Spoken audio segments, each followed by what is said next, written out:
The first thing that pops out from your notes, many foreign investors believe China is uninvestable. Are you one of them? Hey, Will, great to be here. We're not. We own Chinese shares and continue to hold them. There's no doubt it's been a tricky period that extends beyond the conference that we've just seen. We've seen close to $2 trillion wiped off Chinese ADRs.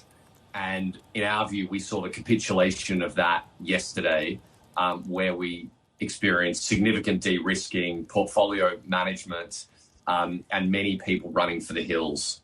We didn't take that view. We continue to hold our positions, and we actually think we've seen several examples where the government has managed in a range, and we expect that to continue before a re-acceleration next year.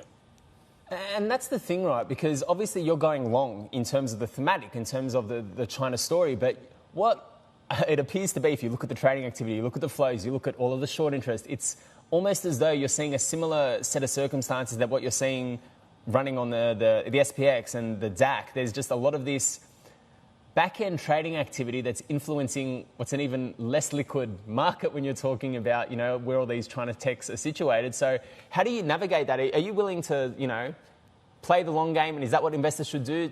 Be selective, play the long game, and understand that right now you're going to have perhaps an incredibly choppy situation over the course of the next couple of months?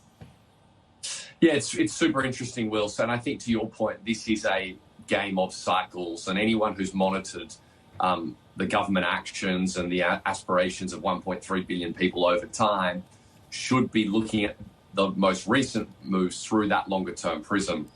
Whilst we've seen some sectors do better than others, the government has been very clear in terms of what they prioritise. We've seen that through the human talent they've put on various committees and where they're focusing their efforts.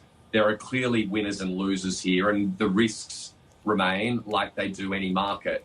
However, if one sits back and says, okay, what is the objective of the government over the medium term, we've seen a lot of that being published, and we're of the view that you want to be aligned and bet with the government as opposed to take heroic positions on the other side of their views.